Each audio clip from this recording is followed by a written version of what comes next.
Show की शुरुआत में रिंग में हमें बेकी लिंच दिखाई देती है। वो कहती हैं मैं आज एडम पियर्स को साथ लेके आई हूँ, उसकी बात मैं बाद में करूँगी। जितना मज़ा आया बेले को हरा के कैच मैच में, और मैं शुक्रिया करना चाहती हूँ लीटा का। वो एक लेजेंड है। मैं पिछले साल में बहुत अजीबो गरीब थी, लीटा के साथ काफ़ी अच्छा लगा। वो आई मेरे साथ। मेरा रास्ता रेसलमेनिया के लिए अभी साफ नहीं है।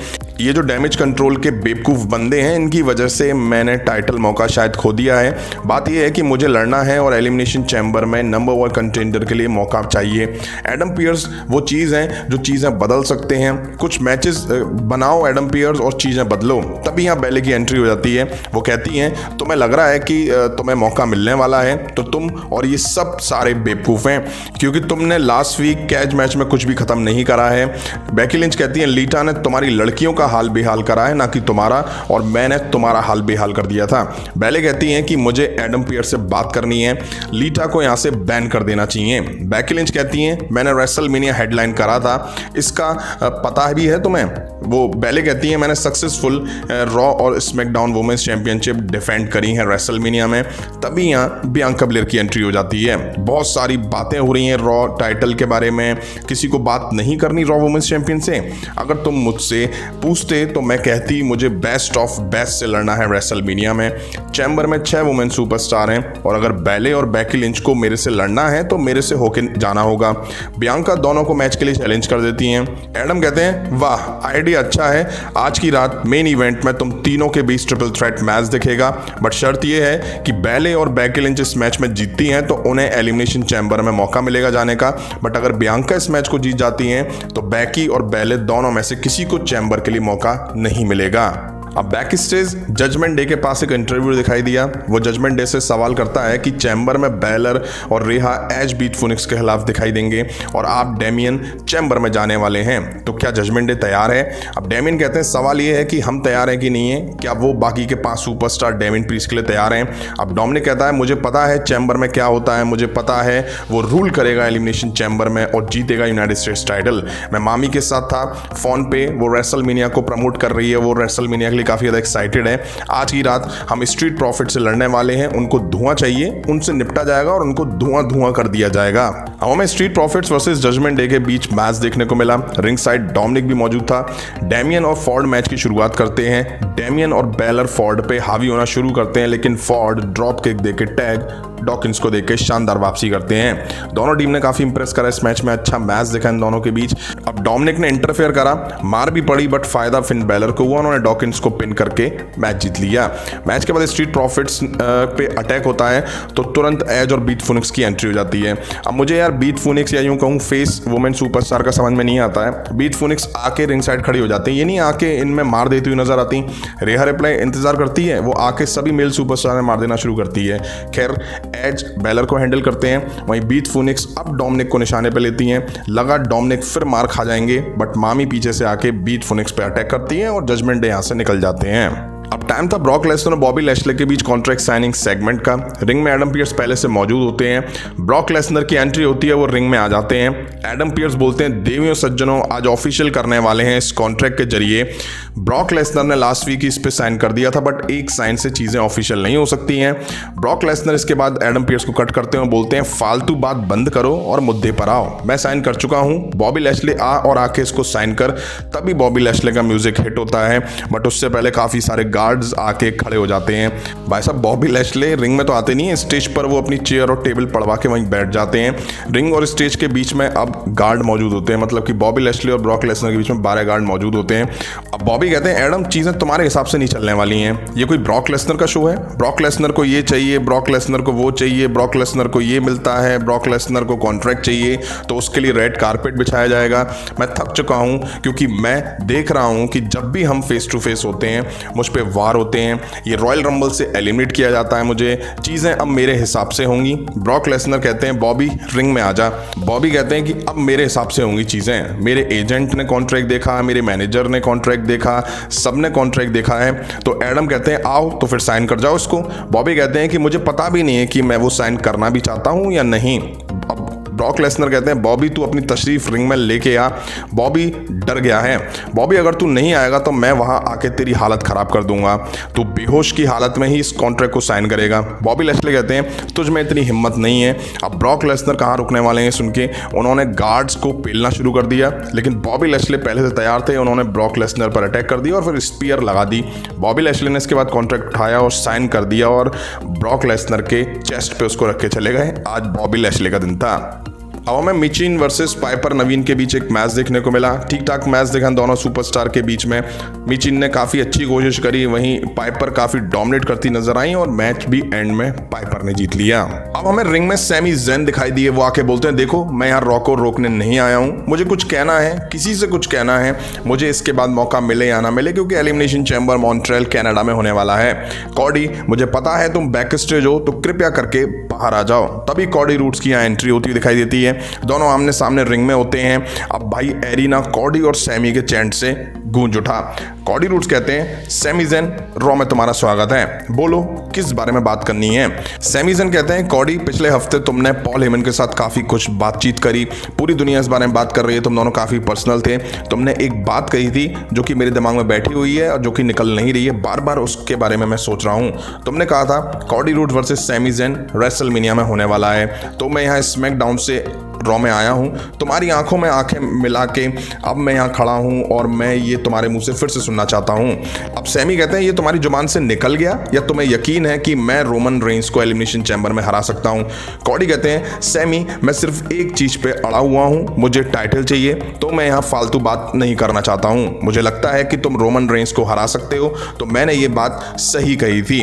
चाहे जो भी हो रेसलमेनिया में मेरा अपोनेंट मैं विश्वास रखता हूँ। मैं इज्जत से कहूँ तो ये उस बारे में तो नहीं है। क्या सच में मैटर करता है कि मैं क्या कह रहा हूं? मैटर ये करता है कि तुम किस चीज में विश्वास करते हो और क्या तुम्हें बिलीव है कि तुम रोमन रेंस को चैम्बर में हरा सकते हो। सैमी कहते हैं कॉडी तुम्हें सच सुनना है, मुझे पता नहीं, सच्चाई ये है तुम में वो देखा ही नहीं है जो मैंने देखा है। मैं ब्लड लाइन के साथ था, 9 महीने साथ था, मैंने देखा है बंद कमरों में क्या हुआ है। वो हमेशा रास्ता ढूंढ लेते हैं, वो वही हैं जो वो कहते हैं, वो गॉड मोड में है। मैंने देखा है मुझसे बड़े लोग, मेरे से ताकतवर लोग, सब ने सोचा वो रोमन रेंस को हराएंगे लेकिन वो नहीं रोक पाए रोमन रेंस को। अब मुझे यकीन करना होगा कि सैमी ज़ेन वो स्टार रहेगा जो रोमन रेंस को हराएगा। मुझसे पूछो कि मुझे यकीन है तो मैं कहूँगा हाँ मैं इसके लायक हूँ, मैं अनडिस्प्यूटेड चैंपियन बनने के लायक हूँ, मैं रेसलमेनिया को मेन इवेंट हेडलाइन करने के लायक हूँ। जो मेरे शरीर में जो खून है वो ये कह रहा है कि मॉन्ट्रियल मैं अनडिस्प्यूटेड चैंपियन बन के निकलूंगा। मुझे नहीं पता कॉडी। अब कॉडी कहते हैं तो तुम्हें नहीं पता है, ये तुम कह रहे हो, ऐसा लग रहा है कि सबको पता है, तुम्हारा होम टाउन है जो मॉन्ट्रियल, उनको पता है कि तुम चैंपियन बन सकते हो। मुझे नहीं पता तुम कहाँ थे, मैंने पीछे से देखा है, जब भी रोमन रेंस आता है तब हर इंसान हारा है। ब्लड लाइन में क्रैक दिख चुके हैं जो कि तुम्हारी वजह से हैं। ब्लड लाइन तुम्हारी वजह से इस टाइम कमजोर दिखाई दे रहा है। अगर रोड टू रेसलमेनिया में तुम रोमन रेंस को हरा देते हो तो वो तुम्हारी वजह से हो सकता है। तुम्हें लगता है कि रोमन रेंस गॉड मोड पे है तो जाओ टी शर्ट पे लिखो और डालो और उसको सेल करो। मैं अपनी कहानी खत्म करने आया हूं तो तुम भी अपनी कहानी अब खत्म करो। बट एक बात सैमी मैं तुमसे लास्ट में कहना चाहता हूं, मैं तुझे रॉ में अब नहीं देखना चाहता क्योंकि मैं तुझे रेसलमेनिया में देखना चाहता हूं। अब back stage Corbin Cody Rhodes के खिलाफ काफी कुछ बोल रहे होते हैं इंटरव्यूअर से। कॉडी रूट्स पीछे खड़े होकर सुन रहे होते हैं। कॉर्बिन कहते हैं कॉडी रूट्स मजाक है, उसका भाई एक बहुत बड़ा मजाक है और बाप तो उससे बड़ा भी मजाक है। तभी कॉडी रूट्स कॉर्बिन पर अटैक कर देते हैं, मारते मारते स्टेज से होते हुए रिंग में आ जाते हैं। दोनों लड़ते बढ़ते रिंग में आ जाते हैं और मैच ऑफिशियल हो जाता है। कॉडी रूट्स उतार के सूट कॉर्बिन में मार देना शुरू करते हैं। कॉडी भाई साहब इस टाइम तगड़े फायर्ड अप दिखाई दे रहे थे। कॉर्बिन भी पलटवार करते हैं, रिंग के बाहर तगड़ा एक्शन दिखा। कॉडी अब रिंग में लाके कॉर्बिन पे कॉडी कटर लगाते हैं और फिर क्रॉस रोड देके मैच जीत ले जाते हैं। इसके बाद हमें Asuka, Carmella, Nikki Cross versus Morgan, Raquel Rodriguez, Natalya के बीच 6 वुमेन टैग टीम मैच दिखा। ये सभी वुमेन्स चैम्बर में एक दूसरे के अगेंस्ट होने वाली हैं। एक साइड रॉकी वुमेन सुपरस्टार थी और एक साइड स्मैकडाउन की वुमेन सुपरस्टार होती हैं। अच्छी शुरुआत हुई मैच की इन सभी के बीच। वहीं आस्का मैच में अपने ही टीम मेंबर्स निक्की क्रॉस और कार्मेला पर अटैक कर देती हैं और मॉर्गन पे लॉक लगा के मैच जीत ले जाती हैं। ये तो खैर टीजर था चैम्बर का, इससे बढ़िया एक्शन देखने को मिलेगा हमें चैम्बर में, उम्मीद तो यही है। अब ब्रॉन्सन रीड वर्सेस अली के बीच मैच देखा। अली ने ब्रॉन्सन के खिलाफ काफी इंप्रेस करा इस मैच में। ब्रॉन्सन के लिए चीजें उन्होंने मुश्किल सी बना दी बट एंड में मैच ब्रॉन्सन ने जीत लिया। अब अब बैकस्टेज कैथी कैली एज और बीथ फोनिक्स के साथ दिखाई दी। वो पूछती हैं कि आज जजमेंट डे ने हमला करा, उस पर क्या कहना है। एज कहते हैं मैं थक चुका हूँ, 1 साल से हफ्ते दर हफ्ते वही चीज़ें रिपीट हो रही हैं, आज वो हम पे भारी पड़ गए। बीथ फोनिक्स कहते हैं कि हम रिमाइंड कराएंगे जजमेंट डे को कि क्यों हमें ग्रेट कपल कहा जाता है। अब हमें मिस टीवी पे दिखाई दिए। वो आके बोलते हैं कि आज हम एलिमिनेशन चैम्बर के बारे में बात करेंगे। पहले तो मैं यही कह दूं कि मैं एलिमिनेशन चैम्बर में क्यों नहीं हूं। फिर वो वेलकम करते हैं मास्टरमाइंड सेथ फ्रीकिंग रॉलिंस का। वो कहते हैं क्या वो चैम्बर को मास्टरमाइंड कर पाएंगे, क्या वो social media sensation Logan Paul को मास्टरमाइंड कर पाएंगे। तभी यहाँ सेथ रॉलिंस की एंट्री होती है। गजब के आउटफिट में वो दिखाई दे रहे थे और शूज तो कुछ नेक्स्ट लेवल के ही थे। अब क्राउड जबरदस्त चैंट्स सेथ रॉलिंस के लगा रहा होता है तो मिस कहते हैं हो गया तुम लोगों का। मिस कहते हैं मेरे पास भाई 10 मिनट हैं, चलो शुरुआत करते हैं। मैं ये पूछना चाहता हूं कि ये क्या है। वो बूट्स को लेके सेथ रॉलिंस से क्वेश्चन पूछते हैं। सेथ रॉलिंस कहते हैं ये स्टाइल है मिस, तुम्हें इसका आइडिया नहीं है। मिस कहते हैं मैं एलिमिनेशन चैम्बर में नहीं हूं, अच्छी बात है तुम्हारे लिए, तुम्हारा ध्यान भटक गया शायद लोगन पॉल को लेकर के। सेथ कहते हैं मिस तुम्हें उस बकवास आदमी के बारे में बात करनी है जबकि लोग आज का शो देखने आए हैं। मिस कहते हैं देखो मैं इन सब का गाना वगैरह सुनना नहीं चाहता हूं, अगर मैं चाहूं लोगों को गाते हुए सुनना तो मैं किसी सिंगर के कॉन्सर्ट में चला जाऊंगा। अब मिस कहते हैं तुम जलते हो मेरे से, मुझे फर्क नहीं पड़ता इन्हें क्या चाहिए, मुझे फर्क पड़ता है कि लोगन ने तुम्हें जोकर कहा है। अब सेथ रॉलिंस कहते हैं मुझे नहीं पता मिस कि तुम कैसे बड़े हुए हो, मैं बड़ा हुआ तो मेरी माँ कहती थी कि अच्छा कहने के लिए अगर नहीं है तो मत कहो, मुंह बंद रखो। अब मिस कहते हैं तुम्हारी माँ बुरा फील कर रही होगी जब लोगन पॉल ने तुम्हें एलिमिनेट कर दिया रॉयल रंबल से, सब जगह यही बात चल रही है, बट तुम्हें उसके बारे में WWE में बात ही नहीं करनी, ना ही तुम बात करना चाहते हो। सेथ रॉलिंस अब जोर से चिल्ला के शट अप कहते हैं। वो बोलते हैं पता है मुझे क्यों उसके बारे में बात नहीं कर ली, इसलिए वो रेसलमेनिया के साइन की तरफ इशारा करते हैं। मेरी पूरी जिंदगी मुझे रेसलमेनिया हेडलाइन करना था, वो सपना मेरे लिए इंपॉर्टेंट है, हर किसी के लिए इंपॉर्टेंट है, हमें प्यार है इससे। लोगन पॉल एक सेल्फिश है, अपने बारे में सोचता है, अपने पैसे की परवाह करता है, वायरल होना चाहता है, दूसरों के दम पे वायरल होना चाहता है, वो इसके लायक ही नहीं है। मिस कहते हैं सच बोलूं तो तुम जल रहे हो, तुम बेवकूफ हो मिज, मैं जलता किसी से नहीं हूं। मिस कहते हैं मैं स्टूपिड नहीं हूं, ओ ब्रुकलिन क्या मेरी मदद कर सकते हो, क्या मिस बेवकूफ है। इसके बाद यस यस के चैंट्स लग जाते हैं और मिस की किलस जाती है। मिस चिल्ला चिल्ला के बोल रहे होते हैं मैं बेवकूफ नहीं हूं, मैं 2 टाइम ग्रैंड स्लैम चैंपियन हूं, मैंने रेसलमेनिया हेडलाइन करा है, जिसको तुम बेवकूफ बोल रहे हो उसने रेसलमेनिया को हेडलाइन करा है, बट तुम अभी तक नहीं कर पाए हो।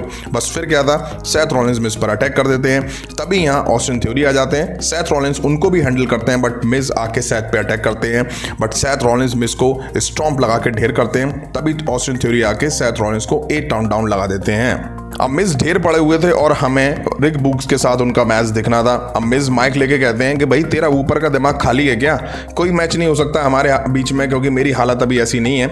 इसके बाद बुक्स मिस पे अटैक कर देते हैं और मूव देके मैच जीत ले जाते हैं। अब मिस का WWE ने मजाक बना के रख दिया है। लास्ट वीक भी बुक्स से बेइज्जत करके उनको हरवाया जा रहा है, आज भी कुछ इसी तरह का दिखाई दिया है। काफी हद है, WWE चैंपियन है बंदा, 2 टाइम ग्रैंड स्लैम चैंपियन है, उसके बाद इतनी बुरी स्थिति में दिखाया जा रहा है। मुझे समझ में नहीं आ रहा कि क्यों WWE मिस के साथ ऐसा कर रही है। अब मेन इवेंट में हमें Bianca Blair versus Becky Lynch versus बेले के बीच ट्रिपल थ्रेट मैच देखने को मिला। इस मैच में शर्त ये थी कि अगर बेकी लिंच या बेले में से कोई जीतता है तो वो एलिमिनेशन चैम्बर में जाएंगी। अच्छी शुरुआत हुई इस मैच की, तीनों ने बारी बारी से इंप्रेस करा इस मैच में, तीनों ने एक दूसरे को पिन की काफी कोशिश कर दी। तभी वहां डैमेज कंट्रोल की वुमेन्स रिंग साइड आ जाती हैं। जबरदस्त मैच देखा इन तीनों सुपरस्टार के बीच में, तीनों एक दूसरे का रास्ता रोकती हुई दिखाई दी। बेकी लिंच बेले को पिन कर ही रही थी, तभी स्काई ने उनको बाहर खींच लिया। स्काई डकोटा जम के बेईमानी करती दिखाई दी, रेफरी ये सब देख रहा था। तभी यहाँ एलिमिनेशन चैम्बर की सभी वुमेन सुपरस्टार आ जाती हैं, डकोटा और स्काई में मार लगाती हैं और फिर ये 6 सुपरस्टार आपस में भी बढ़ जाती हैं।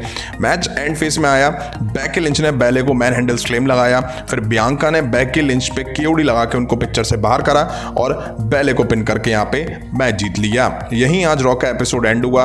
कॉडी रूड्स और सैमी ज़ेन के बीच फिर से आज एक जबरदस्त प्रोमो देखने को मिला। WWE ने अब ये ग्राफिक्स रिलीज किया है जो कि काफी सही चीज है, मुझे लगता है कि पहले ही ये रिलीज कर देना चाहिए था। खैर शो कैसा लगा आपको कमेंट करके जरूर बताइएगा। अभी की वीडियो में इतना ही, पसंद आया तो लाइक और शेयर करें, उस तरह की इंटरेस्टिंग अपडेट्स के लिए चैनल को सब्सक्राइब करें, बेल आइकन को प्रेस करें। मिलता हूं नेक्स्ट वीडियो में, थैंक यू।